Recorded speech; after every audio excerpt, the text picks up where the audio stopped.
बिस्मिल्लाहिर्रहमानिर्रहीम। अस्सलाम वालेकुम। आज हम बनाने जा रहे हैं बीफ के स्मोकी शामी कबाब, जिसको हम स्मोक देंगे तो उसमें हल्का सा फ्लेवर आएगा बारबेक्यू टाइप, लेकिन बहुत ज़्यादा स्मोक हम नहीं देंगे, हल्की सी देंगे ताकि इसमें थोड़ा सा टच आ जाए बारबेक्यू का, तो ये और भी ज़्यादा मज़े के हो जाएंगे। तो आज हम स्मोकी शामी कबाब की रेसिपी बनाएंगे। इसके लिए मैंने आधा किलो ले लिया है बीफ, बोनलेस बीफ लिया है। साथ ही एक पाव दाल लेके इसको पूरी रात मैंने भिगो दिया है।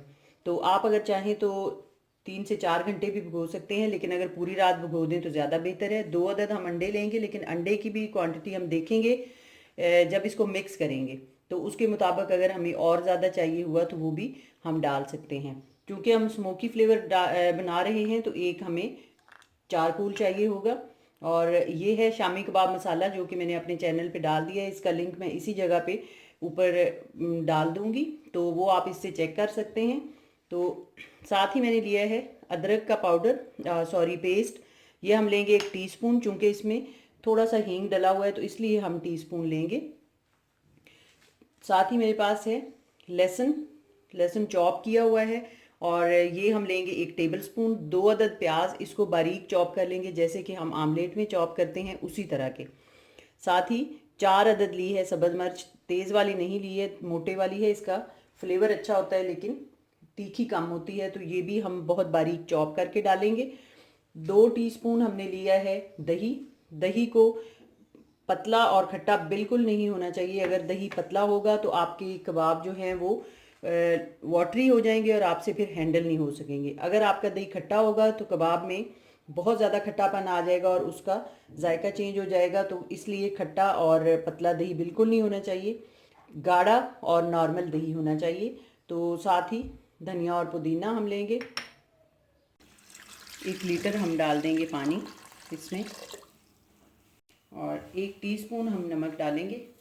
नमक चूँकि हमारे मसाले में भी, चूँकि होममेड मसाला है तो उसमें नमक भी हमने डाला हुआ है, तो उस हिसाब से नमक मैं कम डालूँगी। अगर बाद में और डालना हुआ तो हम एडजस्ट उसको कर सकते हैं। और 1 टेबल स्पून अदरक चॉप किया हुआ, और 1 टीस्पून हम डालेंगे और अदरक, सॉरी मैं लहसुन को अदरक भूल गई हूँ। अदरक जो है वो 1 टीस्पून और लहसुन चॉप्ड 1 टेबल स्पून। कोई हर्ज नहीं है, अगर आप इससे थोड़ा सा ज़्यादा भी डाल दें तो कोई मसला नहीं। तो अब हम इसको लगा देंगे प्रेशर। इसको मैं 12 से 14 मिनट के लिए प्रेशर लगाऊंगी। आप अपने इलाके पे डिपेंड करता है और मीट पे डिपेंड करता है इसका टाइम, तो उस हिसाब से आप लगा लीजिएगा। बस बीफ को सॉफ्ट हो जाना चाहिए। 12 मिनट मैंने लगाया है, तो 12 मिनट के अंदर हमारा बीफ जो है वो तकरीबन 90% नरम हुआ है। पूरी तरह हमने नहीं सॉफ्ट करना, 90% ये हो चुका है। और कुछ अभी इसको चने की दाल के साथ होएगा। अभी इसी पानी में हमने डाल देनी है दाल,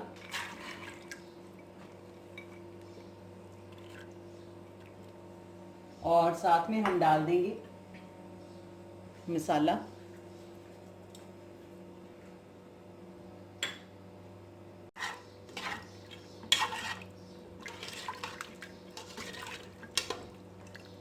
अब हम इसको 8 मिनट के लिए दोबारा से प्रेशर लगा देंगे। इसमें फिर बीफ भी हमारा पूरी तरह नरम हो जाएगा और दाल भी हमारी जितनी हमें रिक्वायर्ड है सॉफ्ट उतनी हो जाएगी। इस तरह की जो भी बीफ के ऊपर कोई थोड़ी आ जाती है पतली सी एक झिल्ली, वो आप कोशिश करें सारी उतार दें। मैंने भी उतारी है, कोई एक रह गई थी तो वो अभी निकाल दी है। ये हमने पूरा 8 मिनट लगाया है। ये आप देखें पानी भी बिल्कुल ड्राई हो गया है, इतना सारा रह गया है, थोड़ा बहुत ना होने के बराबर। ये देखें, इसको भी हम ड्राई कर लेंगे। और अगर आपने मिक्सर में बनाना है, चॉपर में, तो फिर तो आप इतना पानी रहने दें, क्योंकि फिर बहुत ज़्यादा ये हो जाएगा हार्ड और चॉपर चलेगा नहीं। तो अगर आप लंगरी में बना रहे हैं या तो सिल में बना रहे हैं तो फिर आप इसको भी बेशक ड्राई कर लें। तो ये हमारी दाल इससे ज़्यादा नहीं गली होनी चाहिए, बहुत ज़्यादा वो जो हलवा बन जाती है उस तरह नहीं होनी चाहिए। यूँ हम तोड़े तो अंदर से ये वाइट इसका नज़र आना चाहिए, फिर हमारे जो कबाब की सही जो उसकी लुक है और बेहतरीन जो कबाब बनता है, सौगी नहीं होता, वाटरी नहीं होता, वो फिर बनता है। अगर इससे ज़्यादा गोश्त सख्त होगा तो फिर भी कबाब में रेशा सख्त हो जाएगा, और अगर दाल इससे ज़्यादा नरम हो जाएगी तो फिर भी आपका वो हलवा टाइप बनेंगे कबाब, तो वो आपसे संभाले नहीं जाएंगे। ये देखें, हैंडल नहीं कर पाएंगे, मतलब आप उसको, वो बहुत ज़्यादा लिक्विड हो जाएगा, वाटरी हो जाएंगे। तो इसी तरह ये कंसिस्टेंसी आपकी होनी चाहिए। और दूसरा, मैं स्पाइस के बारे में अगर आपको बताऊं तो आप इस स्टेज पे स्पाइस चेक कर सकते हैं। नमक, मिर्च, अगर आप बच्चों के लिए बनाएं तो आप सब्ज़ मिर्च बेशक ना डालें, और अगर बड़ों के लिए बनाना चाह रहे हैं तो आप अपने जायके के मुताबिक यहाँ पे चेक करके इस स्टेज पे तो आप इसमें स्पाइस ऐड भी कर सकते हैं अगर करना चाहें तो। इंशाल्लाह ज़रूरत नहीं पड़ेगी चेंज करने की, क्योंकि इसमें स्पाइस बिल्कुल परफेक्ट है रेसिपी के लिहाज से। अब इसको बनाने के भी दो तरीके हैं। आप बेशक चॉपर में डाल के बना लें, अगर आप चाहें तो आप इसमें सिल में भी इसको कर सकते हैं, बारीक करके तो बना सकते हैं। लेकिन मैं इसको रेशेदार कबाब बनाऊंगी, तो रेशेदार कबाब बनाने के लिए मैं जितना भी बीफ है वो तो इसमें सिल में ही कूट लूँगी, बारीक कर लूँगी, और जो दाल है वो आप बेशक इसमें कर लें बारीक, बेशक आप चॉपर में कर लें, उससे कोई इतना फ़र्क नहीं पड़ता। लेकिन बीफ जो है, मीट जो है, उसको आप इसमें करेंगे बारीक तो उससे यकीनन रेशेदार कबाब बनेंगे।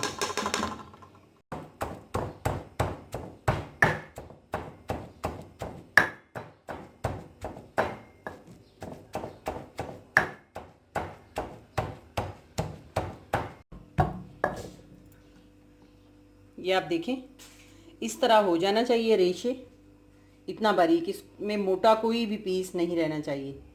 तो इसी तरह हम पूरा मीट बारीक कर लेंगे। ये हमने पूरा मीट जितना भी था वो हमने बना लिया है। अभी दाल को आपकी अपनी मर्ज़ी है, आप चॉपर में भी कर सकते हैं, लेकिन मैं इसी में ही दाल को भी बारीक कर लूँगी।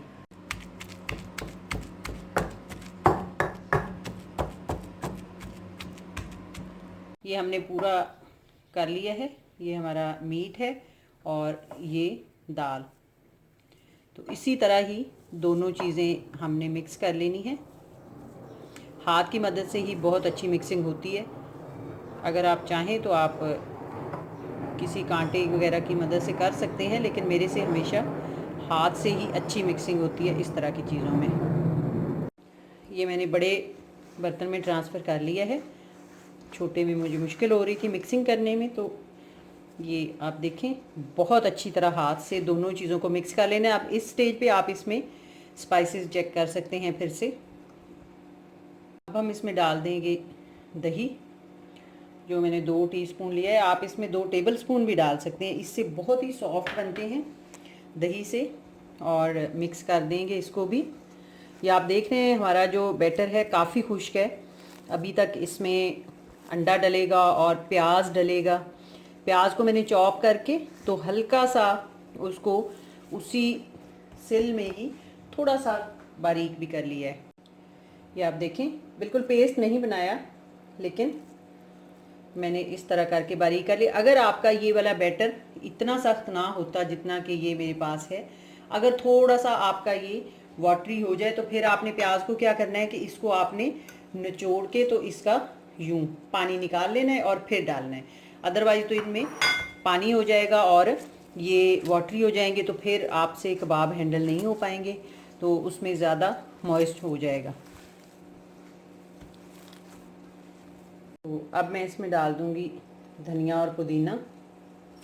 धनिया और पुदीना मुझे इसमें ज़्यादा फ्लेवर पसंद है, तो इसलिए मैंने थोड़ा सा ज़्यादा लिया। आप इससे कम या ज़्यादा भी कर सकते हैं।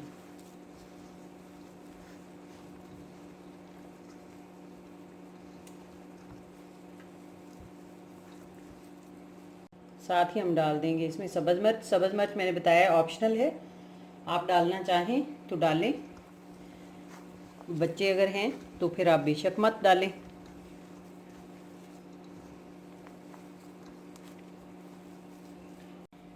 अब आप देखें, अभी भी हमारा जो है मटेरियल वो बिल्कुल सख्त सही है, मतलब बिल्कुल इसमें पानी नहीं इसमें आया। प्याज भी हमने डाला है उसी तरह पानी के समेत। तो ये आप देखें कितनी अच्छी इनकी बाइंडिंग हो रही है।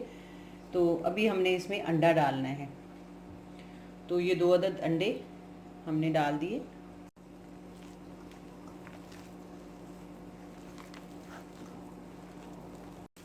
ये हमने दोनों अंडे मिक्स कर लिए हैं। अब हम चाहें तो इसमें और भी डाल सकते हैं। मैं इसमें 2 और अंडे डाल दूंगी। अंडा अंदर ज़्यादा डाल जाए तो उससे क्या होता है कि इसकी एक तो बाइंडिंग बड़ी अच्छी हो जाती है, और दूसरा आपको एक्स्ट्रा अंडे में डिप करके फ्राई करने की ज़रूरत नहीं पड़ती। आप अगर चाहें तो एज इट इज़ भी फ्राई कर सकते हैं। ये मैं इसमें 2 अंडे और डाल रही हूँ।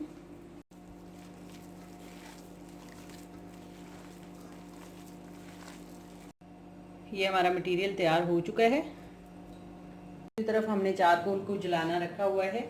जैसा कि मैंने पहले बताया है कि इसको हम स्मोकी शामी कबाब बना रहे हैं, तो इसका हम स्मोक देंगे अभी बैटर को। चारकोल हमारा जल चुका है, बस इतना ही हम जला लेते हैं। इसके मटेरियल के अंदर हम ये रख देंगे। ये मैंने ये लिया हुआ है, अगर आपके पास कोई कटोरी हो तो आप वो रख सकते हैं। थोड़ा सा चंद कतरे ऑयल के, और ऊपर ढाँप देंगे। जब तक इसकी स्मोक पूरी ख़त्म नहीं हो जाती तब तक हम इसको ढाँप देंगे।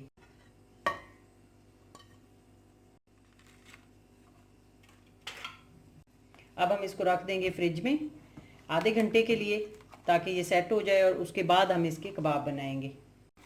ये हमने आधा घंटा फ्रिज में रखा है।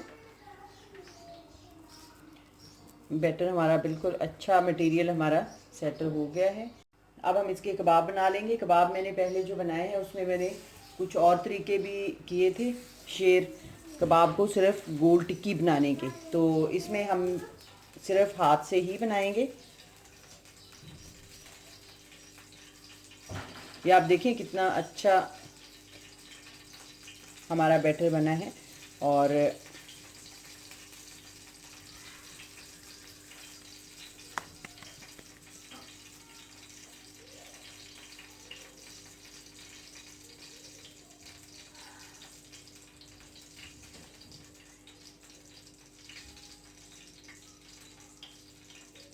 ये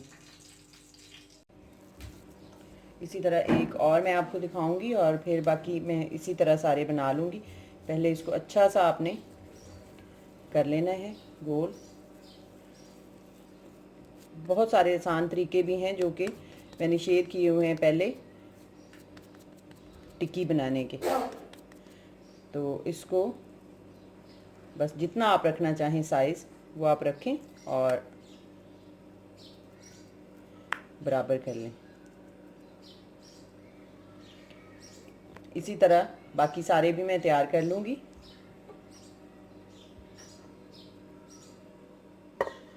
ये हमने पूरे कबाब तैयार कर लिए हैं। इतने मटेरियल से हमारे 30 कबाब तैयार हुए हैं। दरमियाना साइज़ मैंने रखा है, बहुत बड़ा भी नहीं है और बहुत छोटा भी नहीं है। तो अब कबाब बनाने के बाद भी इनको हम आधे घंटे के लिए फ्रिज में रखेंगे ताकि ये थोड़े से सेट हो जाए, उसके बाद हम इसको फ्राई करेंगे। आधा घंटा मैंने फ्रिज में रखा है जिससे कि कबाब बहुत अच्छी तरह सेट हो गए हैं। अब मैं इसको चाहूँ तो बगैर अंडे के भी फ्राई कर सकती हूँ, क्योंकि इसमें अंडे मैंने ऑलरेडी 4 डाल दिए हैं और ये बिल्कुल भी वाटरी नहीं है, बहुत अच्छे सेट हुए हुए हैं तो टूटेंगे नहीं। लेकिन अगर आप इसको अंडे में डिप करके भी फ्राई करना चाहें तो मैं इसको अंडे में डिप करके भी कर लूँगी, 1-2 वैसे भी करके दिखा दूँगी। ऑयल हमारा गर्म हो चुका है और इसको फ्राई करने के लिए भी आपने बहुत तेज़ आग नहीं रखनी, चूँकि सारा मटेरियल पका हुआ है तो इतनी ज़्यादा हमें तेज़ आग करने की ज़रूरत नहीं है। थोड़ा सा जब ऑयल गर्म होगा तो इस पर बहुत अच्छा सा कलर आ जाएगा, आप अगर मीडियम आग पे इसको रखेंगे तो। ये आप देखें अभी तक तेल बिल्कुल गर्म ज़्यादा नहीं है, साथ साथ हो रहा है हल्का गर्म। दूसरा, आप डालते ही कबाब फौरी इसको इसकी साइड चेंज करने की कोशिश ना करें, वरना टूट सकते हैं। जब आप यूँ हिला के देखेंगे तो आपको आइडिया हो जाएगा कि ये अभी इस काबिल हो गए हैं कि इनको टर्न किया जाए नीचे से, मतलब सेट हो गए हैं। या तो आप हल्का सा इस तरह करके देख लें। तो इस तरह जब ये अपनी जगह छोड़ने लग जाएं तो फिर भी इसका मतलब है कि ये सेट हो गए हैं, ये इस तरह। तो उसके बाद आप इसको टर्न करें। ये अभी नहीं हो रहा, दबाने से भी, तो इसका मतलब है कि ये अभी नहीं, हम इसकी साइड चेंज करेंगे, थोड़ा सा और वेट करेंगे।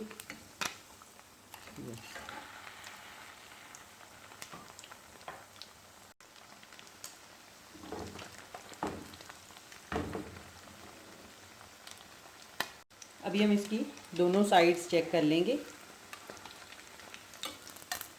ये आप देखें दोनों साइडों से कबाब हमारे बहुत अच्छी तरह हो चुके हैं फ्राई। तो अब हम इसको बहुत ही एहतियात से निकाल लेंगे। ये आप देखें बाकी के दो भी हम निकाल लेंगे।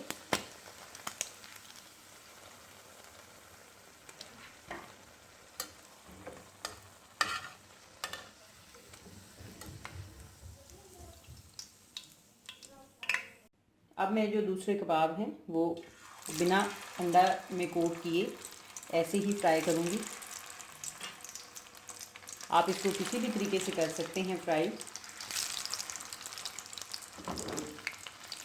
आग देखें, ये पहले से ही ऑयल हल्का गर्म है, हो गया है, क्योंकि पहले ज़ाहिर है इतनी देर से हो रहा था, लेकिन अभी जैसे ही हमने कबाब डाले हैं तो आग का टेम्परेचर बिल्कुल ठीक हो जाएगा, क्योंकि मैंने चूल्हा तेज़ नहीं किया हुआ है, बिल्कुल स्लो किया हुआ है।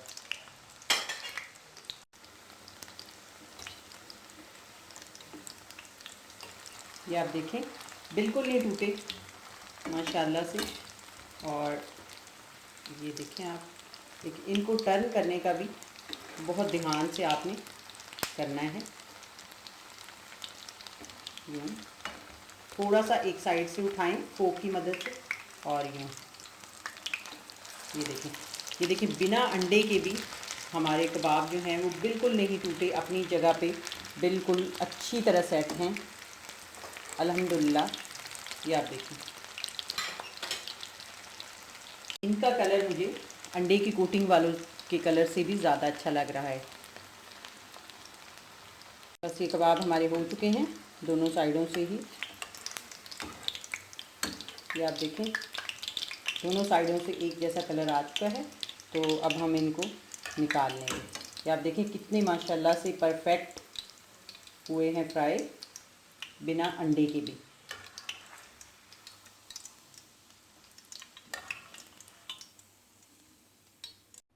ये आप देखें कबाब हमारे फ्राई हो चुके हैं पूरे।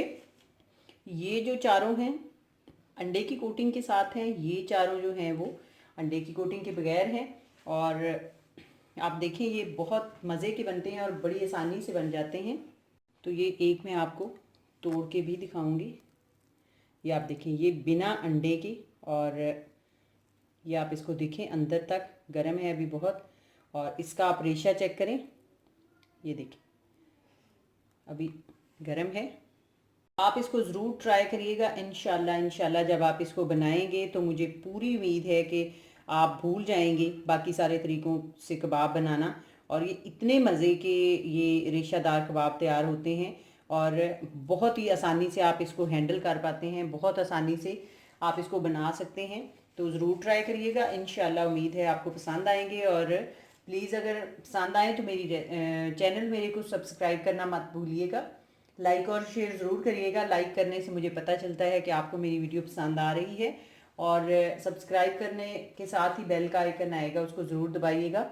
और साथ ही साथ मुझे दुआओं में हमेशा याद रखिएगा, और रमज़ान शरीफ के लिए ये आप बना के फ्रीज़ करें और मुझे दुआएं दें। तो इसके साथ ही अल्लाह हाफ़िज़।